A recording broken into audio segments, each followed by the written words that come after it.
नमस्कार, स्वाद घरच्या या चॅनलमध्ये आपलं स्वागत आहे। तर मी आज कारल्याची रेसिपी दाखवते, कारल्याच्या भाजीची। त्यासाठी मी इथे कारले बॉईल करून घेतले मिठाच्या पाण्यात आणि त्याचे बिया वगैरे काढून त्याला क्लीन करून घेतले। त्यासाठी लागणारे साहित्य आता थोडंसं खोबरं घेतलंय मी इथे, आलं घेतलंय, लसूण घेतलंय, कढीपत्ता आणि कोथिंबीर। याला आपण आता मिक्सरमधून वाटून घेऊ आणि मी दाण्यांचं कूट करून घेतलाय। इथे मी दाण्यांची सालनी काढलेली म्हणून तो जरा लालसर दिसतोय। तुम्हाला पाहिजे तर तुम्ही साल काढूनही वाटू शकता दाणे। आणि हा गरम मसाला, गुळाची पावडर आहे। आता इथे मी हे मिक्सरमधून काढून घेतलं खोबरं, आलं, लसूण, कोथिंबीर आणि कढीपत्त्याचं हे वाटण असं अर्धवट क्रश केलंय फक्त। त्याला खूप बारीक पेस्ट नाही बनवली मी त्याची। त्याच्यात आता आपण दाण्यांचं कूट घालूया।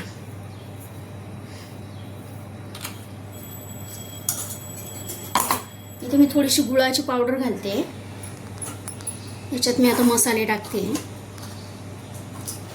अर्धा चमचा हळद, लाल तिखट 1 चमचा, 1.5 चमचा लाल तिखट घालते, 1 चमचा काळा मसाला घालते, अर्धा चमचा जिरा मसाला, जिरा पावडर सॉरी, आणि 1 चमचा गरम मसाला घालते, 1 चमचा मीठ। याला आता आपण मिक्स करून घेऊ मस्त। मिक्स झाल्यानंतर थोडंसं पाणी घालून याला आपण पेस्ट बनवू आणि मग ते कारल्यात मसाला भरायचा आहे आपल्याला। तुम्ही मसाला बनवून घेतला आहे आता। हा थोडंसं पाणी टाकून त्याला मिक्स करून घेतलं आहे मस्त। आता आपण कारल्यात भरून घेऊ याला।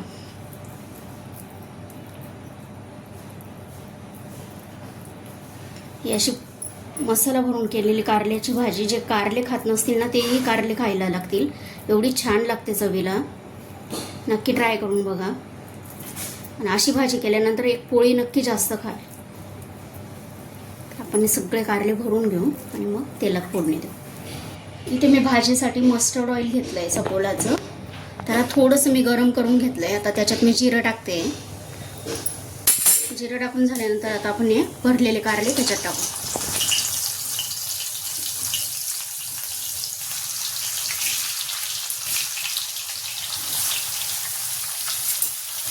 त्याला आपण तेलामध्ये थोडंसं असं फ्राय करून घेऊ 1-2 मिनिटासाठी फक्त।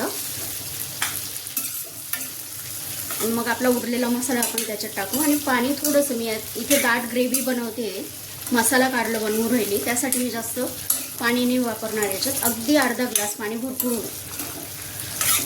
आपण याच्यात आता उरलेला हा मसाला टाकून घेऊ।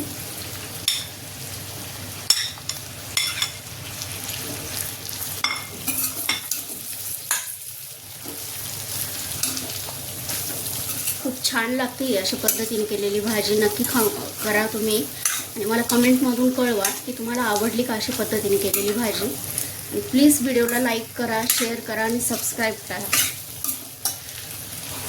आता मी याच्यात थोडंसं पाणी टाकते, अगदी अर्धा ग्लास। ते जे वाटण केलेलं होतं मी, ते मसाल्याचं होतं ना, त्याच्यातच थोडं पाणी टाकलं मी याच्यात आणि तेच पाणी मिक्स करून घेतले। हे बघा, हे एवढं पाणी भरपूर होईल कारण कारलं आपलं शिजलेलं आहे। आपल्याला फक्त मसाल्यामध्ये त्याला 5 मिनिटासाठी शिजवायचे। आता याच्यावर आपण झाकण ठेवू।